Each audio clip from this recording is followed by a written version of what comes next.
Hi, it's Hazel, and welcome to my channel, Hazel and Aka Design. Today I'm going to treat you to a peek at this uppercase book called Notions. It is visual eye candy and absolutely no calories. So during the holiday season and into the new year, where everyone is so conscious about everything they're eating, you can indulge yourself in this and not put on a single pound. Now, this is actually take two because I was all set up. I had done my little spiel, my little intro, and the thing that holds my iPhone is like an articulating gooseneck kind of thing, and it's clamped to something here on my desk. Anyway, it was just gradually collapsing. Anyway, nothing that a little patience and a pair of pliers couldn't fix. So, you may remember, if you've been around a while, that I was lucky enough to get for my landmark, big birthday in March, I was lucky enough to get the encyclopedia. What does she call it?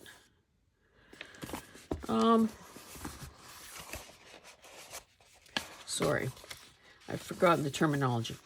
The encyclopedia of many of these books. And since then, I have become a subscriber to the magazine, have purchased this Notions one, am waiting with bated breath for the reprint of Botanica, and have put in my deposit or pre-order for the Feed Sack reprint that's happening later this year. Now, Uppercase is a Canadian, I would say, success story. The woman, and I'll read you a bit of her bio in a minute, is Alberta-based, and excuse me, and I would love to meet her at some point, if that were possible. Anyway, this is, I think, just kind of a marketing thing, this little wrapper here, although it does give you the Encyclopedia of Inspiration, that's what it's called. The thing that's unique about these books is that the little dust jacket actually has 4 different options. So with some creative folding, I could have buttons as the cover, quilt pattern, or this transfer pattern. I like the bias tape and rickrack though, so I'm going to leave that as it is.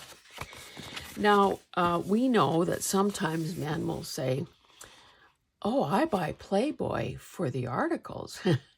Well, I'm here to say I buy Uppercase for the pictures. But I must have been a passenger in the car on several longish trips that I actually began reading this particular book.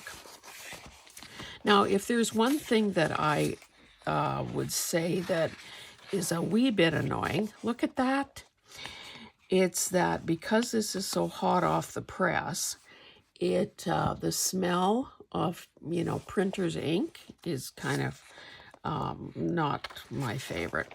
But anybody who knows me knows that I don't tolerate bad smells well. Okay, so this woman is based in Calgary.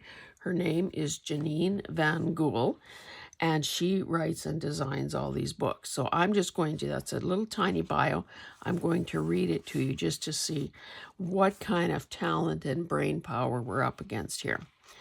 Janine Van Gool is the publisher, editor, and designer of Uppercase. Her magazine and books celebrate the process of making, the commitment to craft, and the art of living creatively. Janine got her start working as a freelance graphic designer for arts and culture clients, and has also taught typography and publication design at the college level. She has been a shop owner, bookseller, and gallery curator, has sold a line of greeting cards wholesale, has made 10,000 books by hand with lots of help, and has sewn her own products for retail. She has had 4 collections with Wyndham Fabrics. She has a particular fondness for vintage things, a passion that has inspired a book about typewriters and an entire uppercase encyclopedia of inspiration. I didn't know about the typewriter book. I'd be interested in seeing and probably having that one as well. Both my husband and I have a fondness for typewriters and a bit of a collection. So, one talented woman. Now, you know that I have buttons too. I don't know that mine are as beautiful as hers, although obviously these were handpicked for the photo. I don't see a shirt button in there, a man's shirt button. So, excuse me. I, as I said, began reading the book. Now, I'm not going to flip through every page, although you probably wouldn't mind if I did. Mine isn't a crank sewing machine, but I do have a Singer like that with the wooden base and the curved wood cover. So that's cool. Now, look at, and it's amazing because I actually started reading this book as opposed to just looking at the pictures.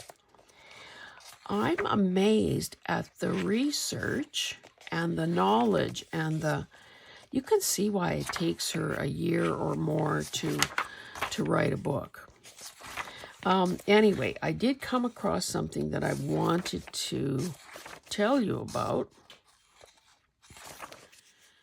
Button collecting.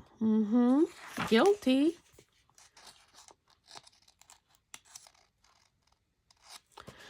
A Victorian charm string from the collection of Ali's adornments has around 150 buttons.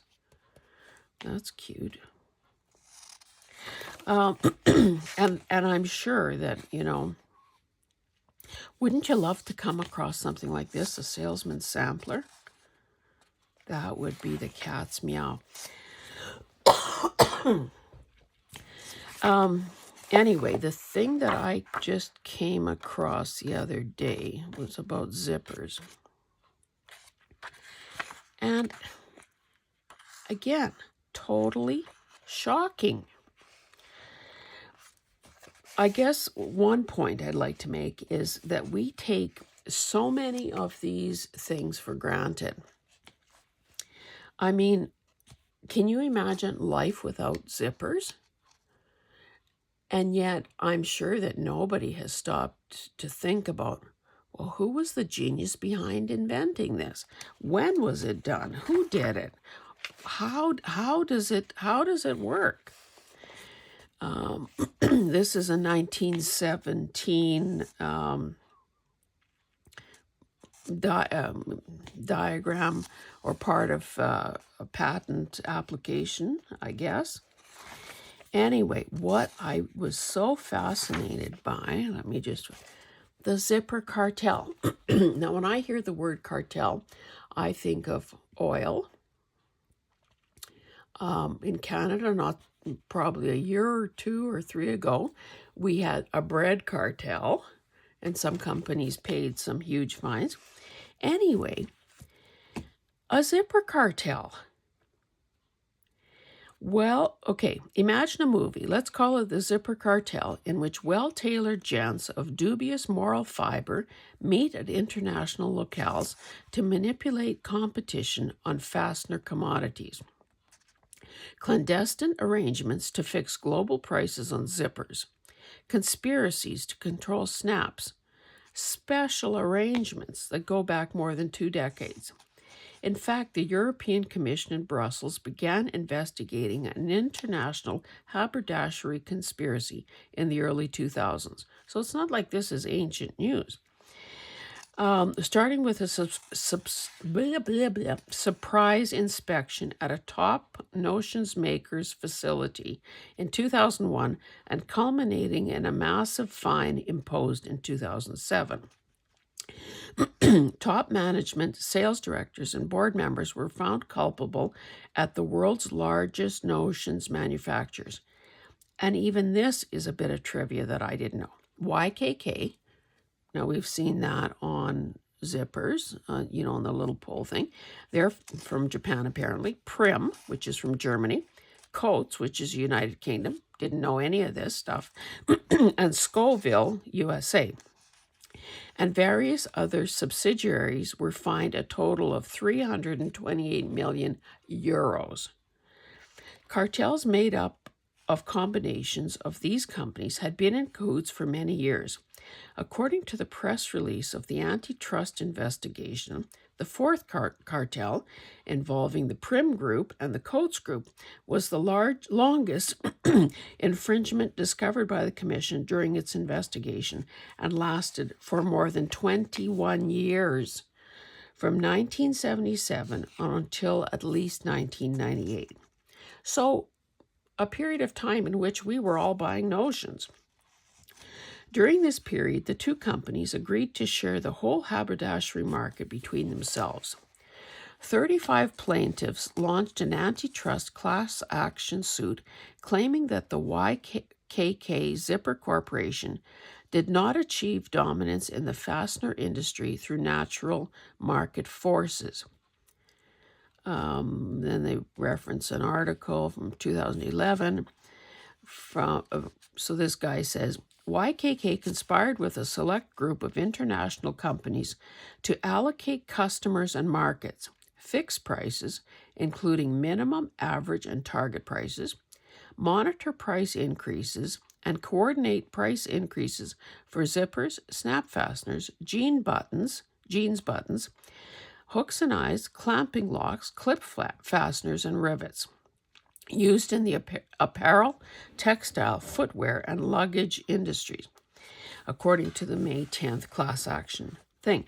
So even that sentence alone makes you think about all the uses of zippers. So I think zipper, I think of jeans. I zipped them up this morning. If I put on my coat today, I would be zipping up my jacket. But so there's apparel, but there's also textile, footwear. What about zippers on boots? And luggage. We've got our suitcases to the point of wanting to explode. Those zippers hold and keep it all together. Then somebody from the EU Competition Commission said, it is unacceptable that major fastening technology producers colluded for such a long time to maintain artificial price levels and to share customers and markets for products which are used every day by a lot of consumers. The highest management of these companies was well aware this conduct was illegal, but decided to continue anyway. The zipper cartel is really a sequel. It's the second time that Brussels has unraveled a cartel in the haberdashery sector. A 2004 ruling found several of the same companies guilty of fixing prices in the market for needles and pins. Companies that have a previous conviction for cartel abuses are punished much harder than first-time offenders. So, and get this, the value of the global zipper market is projected to be worth $23.6 billion US by 2030. Is that, can you unhear this news? I know I can't. Anyway, I'm not going to read aloud from the book because that would take forever. But even pins, is there any notion humbler than a straight pin? No. This thing here is a pin making machine from 1841 because, of course, you've got a coil, apparently. I say, of course, like I knew or I was there. You have a coil. I was not there in 1841. I am old, though. A coil of wire that has to get cut. Okay, I thought I read somewhere that there are something like 17 steps or something.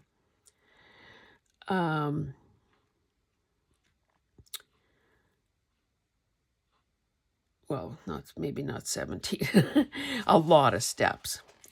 Well, it says 18 steps are described, but I don't think it's quite that many. Anyway, so you've got the wire. Then you have to clip it, and then you have to, I guess, sharpen it, and you have to put the little knobby thing at the top, and, the polishing, and even putting it on these papers that held all these pins together. I think I might have some of those. And of course, you've seen, and some of you have received from me in Happy Mail, the modern day pins on a spool. But just so darn cool. I don't think I have any little paper envelopes like that from pins, but. So there was something called toilet pins. The word has no elegant connotations today, but toilet is derived from the French word toile, meaning cloth, with its diminutive toilette, referring to a small piece of cloth that a person would drape over their shoulders while doing their hair or shaving. Eventually, the word denoted the process, location, and articles of grooming and getting dressed. In yesteryear, toilet pins held hats and corsages in place. So she talks about toilet pins and hat pins and dressmakers pins and glass head pins and tea pins and ballpoint pins and silk pins and just on and on and on. And it is amazing.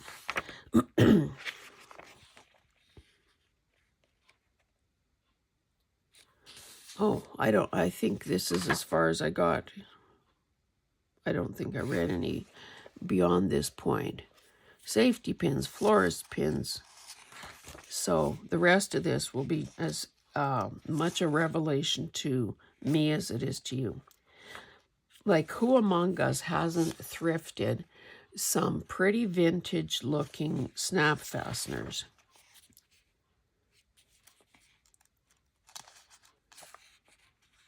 Are these not cool? Or hooks and eyes. Who doesn't have a ripped looking package like that? Because I guess women, after they had used them, if you start at one end and you've only got that many left, you rip the packaging. Oh, pin cushions. See, I never got this far. Don't we all have the tomato? Cutting. Oh, scissors. Oh, quite often if I buy sewing baskets at auction, most of them come with, at least one or two pairs of scissors. And I don't know whether I'm mistaken about that or not, but I kind of believe that, if they're made in England or in Germany, that they're going to be really high quality.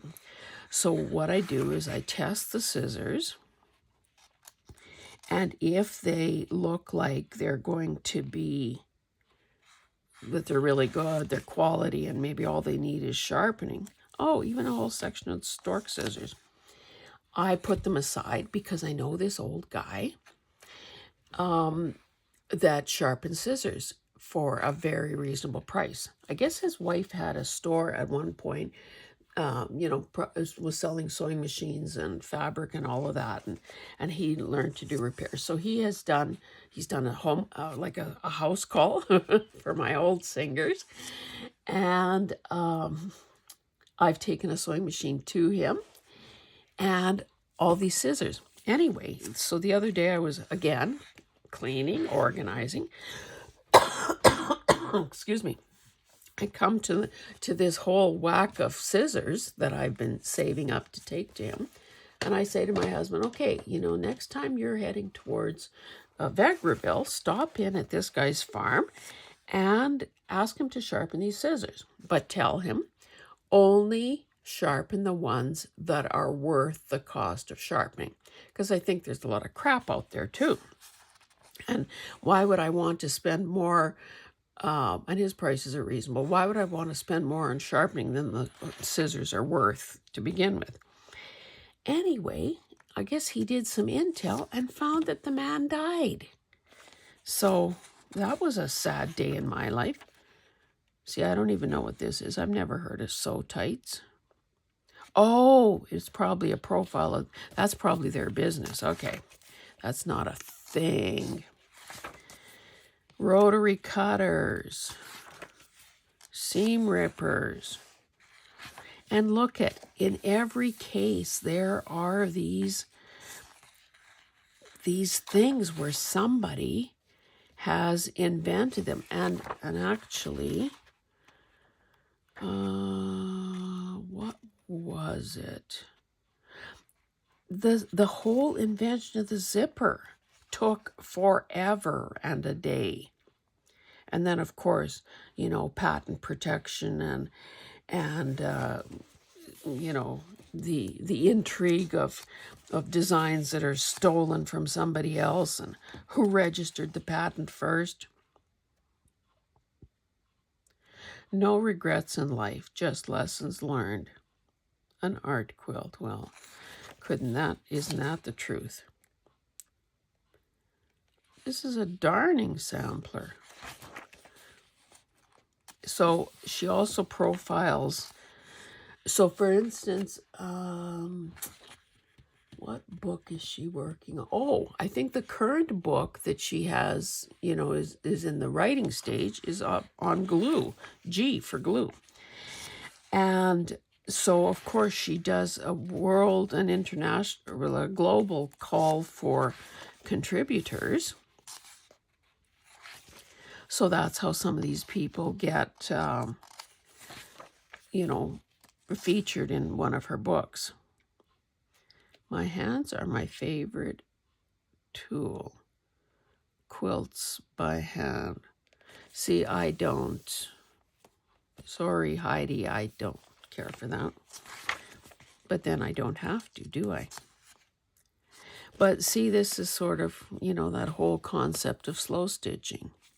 The cantha stitch. You and I can do that. Anybody can do that.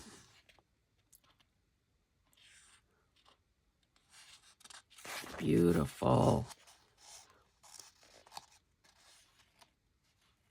You know, there are a lot of things that I know.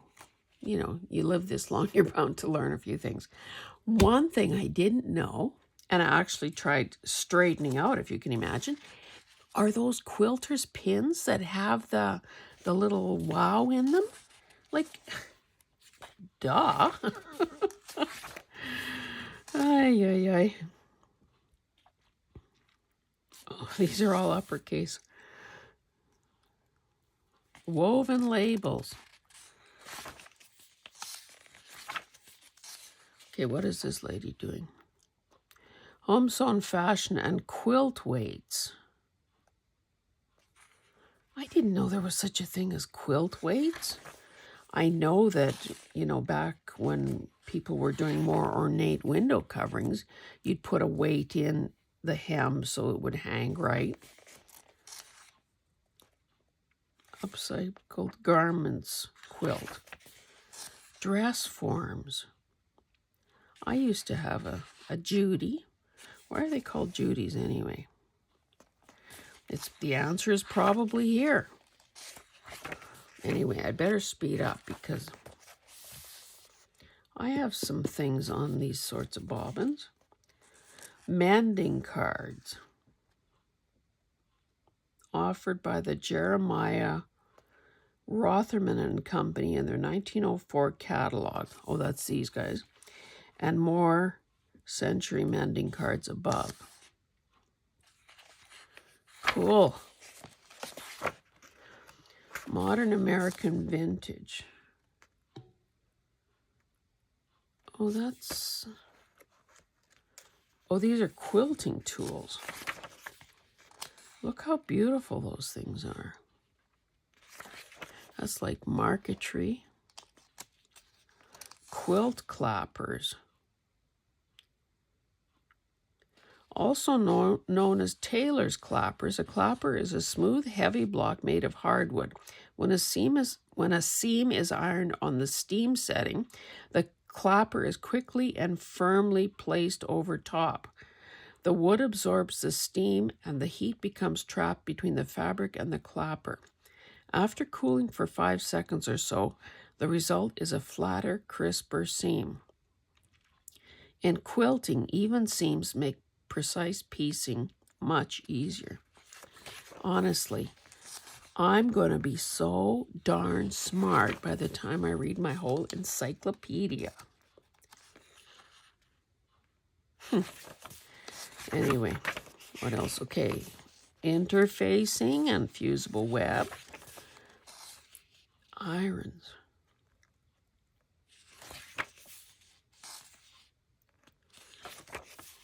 Ironing boards. Okay, so some of you have probably plugged your ears because you're not the ironing type.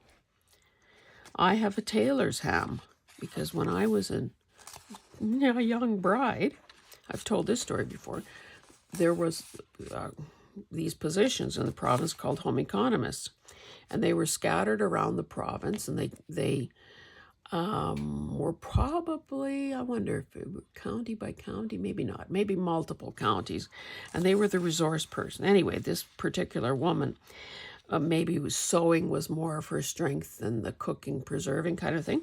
Anyway, she offered a tailoring course, so I, of course, have all the accoutrement to do that. Never finished the actual blazer, mind you. But I have this precious wool that I bought, and oh my goodness, I could have been something if I would have followed through and finished. Ah, dear. Transfer patterns. Walkers. Okay, there's Vogard. That's, oh, and Aunt Martha's. And Aunt Martha, I guess, was the brains behind the work basket.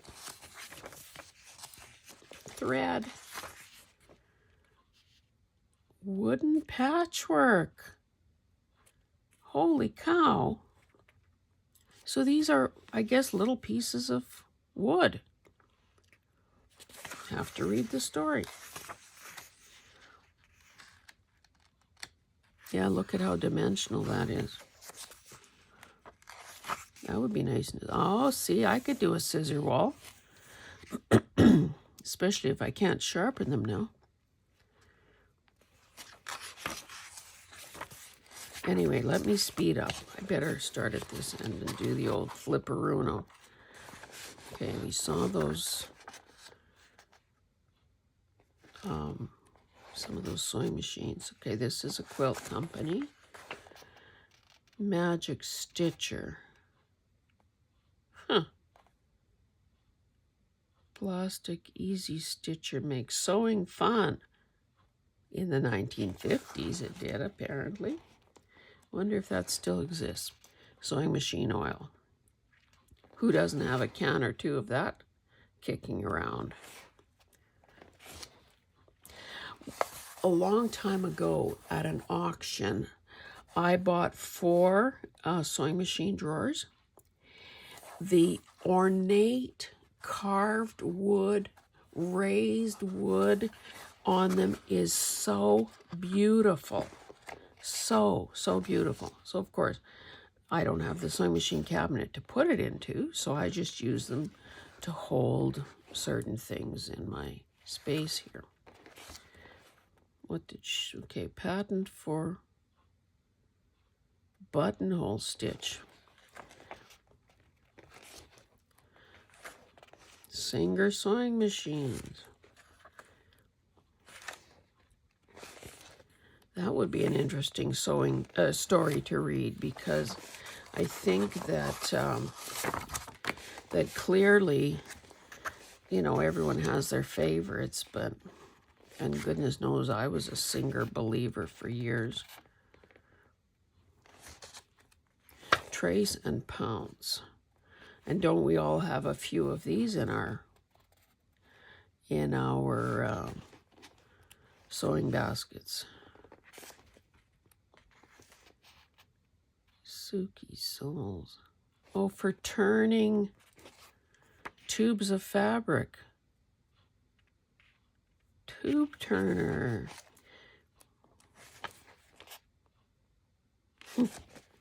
But do you see what I mean? How you could be caught. You know, sometimes people will say, well, if you were stuck on a desert island, what book would you take? If you could only take one. Oh, bobbins. Bobbins, bobbins, bobbins.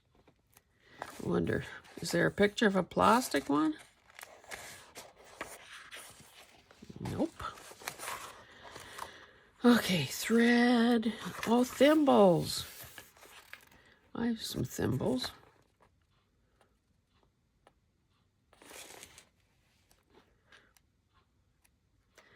When I finally do my, look at those fancy ones.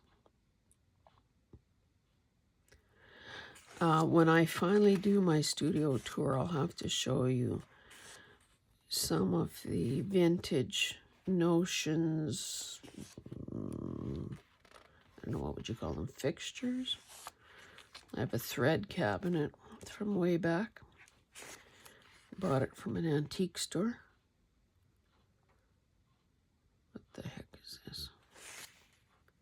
That's the problem when you read from the wrong, or when you flip from the wrong end of the book. Is this about tatting?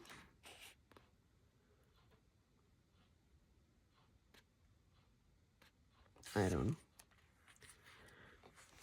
Needle threaders. Needle books. I don't see the ones that I have. I guess everyone and his brother made needle books. Needle lady, needle and thread. Cheater cloth. For those who want the look of patchwork but would rather not collect and cut up various fabrics only to sew them back together. Yes, okay. That's true. It's like us doing scrap busting crafts only to make more scraps. Isn't that gorgeous? Quilt sandwich. Salvages. Oh, look at somebody put all those little salvages together.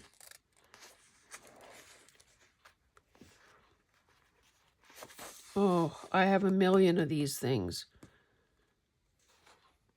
More round ones than not, so I'm going to have to figure out a way. Oh, yo-yos. Strawberry thief. Interesting what people call themselves. Bias tape. Botanica Tictoria. Vintage finds. See, and I never knew there was such a word called sewists. S-E-W-I-S-T. Sewists of yesteryear could purchase letters. So any of us, I guess, are sewists.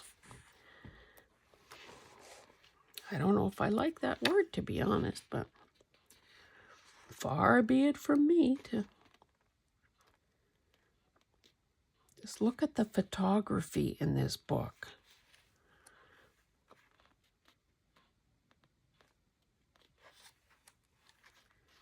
And of course, it's like, you know, when you see somebody's workspace like that, it's like those, what are they called? Is it a Stampington or a Somerset publication?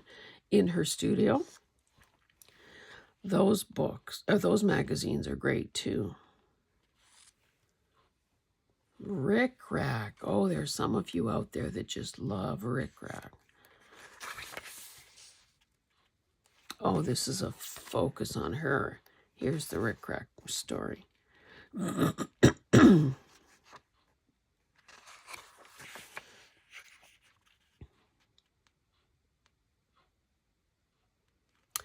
Yeah, a lot of, well, I guess so. Some of the, looks like, I was going to say quite a few companies, but maybe not. Trim Text, Corticelli, Wrights. I don't think I've ever heard of them.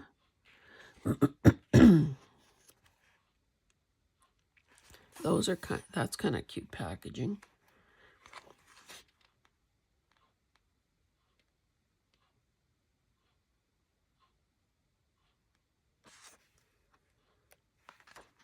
Oh, so this is a profile on somebody too. What's my favorite notion? Easy, rickrack, and they're spelling it without the 2 Ks. Although I really love black and white striped grosgrain, I love the crazy squiggly line of rickrack. Rickrack is so fun and cheerful and a little crazy, maybe like me. I also love the nostalgic connotation I have with rickrack that reminds me of my childhood growing up in the 70s and 80s.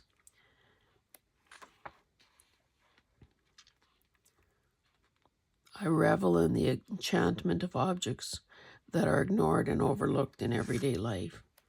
Well, I don't know that anyone in our crowd could be accused of. Oh, so she's a painter, lithographer, textile medium.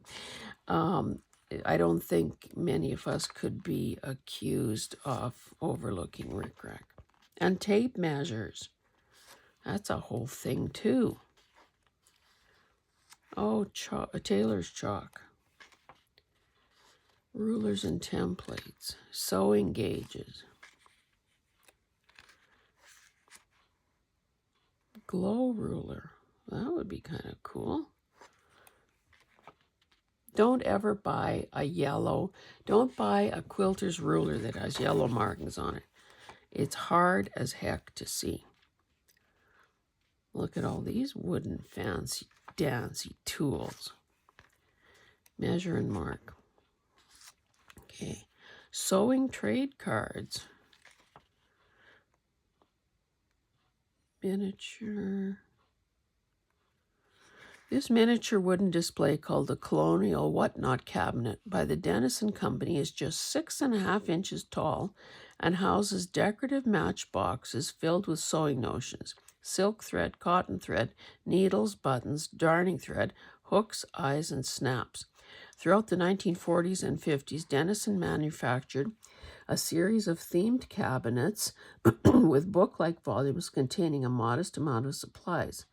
The stationery sets included rubber bands, tape, gummed reinforcing circles, labels, paper clips, and more. I found this particular cabinet while researching this book, and though some of the boxes were empty, it was a steal on eBay for just $15. Its patterned spines remind me of my designs in the Encyclopedia of Inspiration book series. So you mean to say that something like this could be found even in this day and age, if we are lucky enough? Oh, sewing baskets. Almost without, well, definitely without any conscious effort, I seem to have started a sewing basket collection, which isn't maybe the greatest thing because they're pretty bulky and take up space. And then sewing patterns. During the Second World War, a woman cuts out a clothing pattern on upcycled material, likely a piece of curtain or other such fabric. Yeah, no fast fashion then. No disposable clothing then. Delineator. Sandy. Let's just say I regret to this day that I didn't bid on and buy a delineator from you. I think a person should have at least one of those in their lives. Never heard of this. Is that Husif? With its gendered name dating to the mid-18th century, the housewife is a colloquial term for a compact. Oh, so that's a different language, and it's really like housewife. A rolled pouch containing mending supplies, made of remnant silks and decorated with embroidery, was carried by women and housemaids. Housewife. Middle English. Housewife. Probably saying it wrong. Anyway, cool. Oh, this one is suede. Almost maybe the precursor to what we would call needle books these days. You know, the kind we make. Sewing bird. Imagine the early 1850s, a time before domestic sewing machines. You have a long hem to stitch, a tablecloth. Wouldn't it be useful to have someone to hold one and taut while you stitch, instead of being uncomfortably hunched over an unwieldy project? A sewing bird swoops in to the rescue. Huh.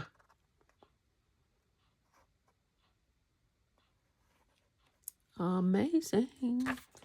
Sewing samplers. Sewing class. Sewing instruction book from the Industrial Education Association, New York, 1886. Well, isn't that good? There's a button and a buttonhole. This is some kind of, shows different seams and a little gathered hem, I guess. Peddler doll. Notion nannies. Okay, guys, I've almost come to where I started here.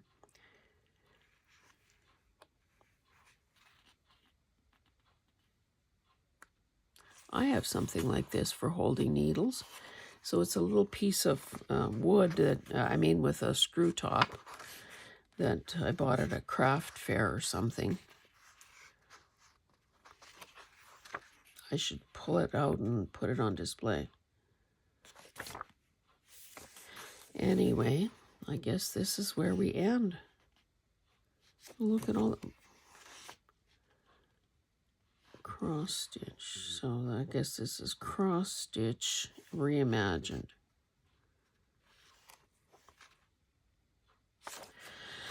Well, I didn't intend to talk that long about it, but anyway, what a precious set of books this is, and I hope you have enjoyed this.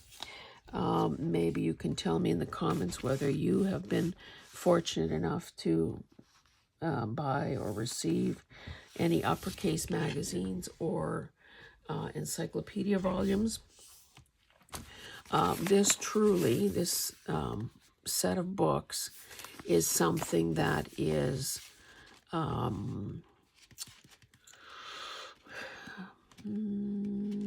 heirloom worthy. That's the word I'm looking for.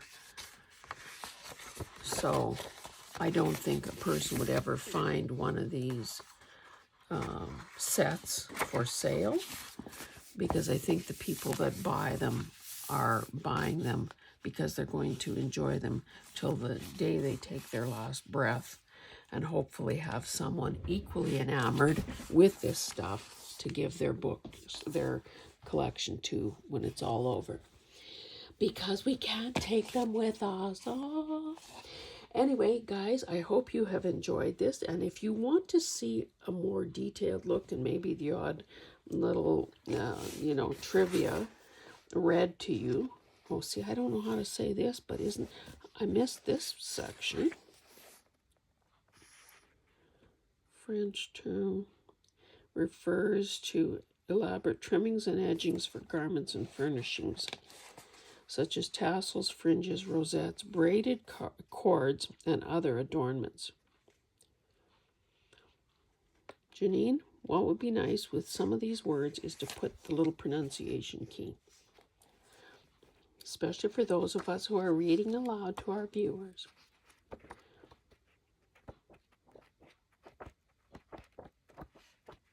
Love it, love it, love it.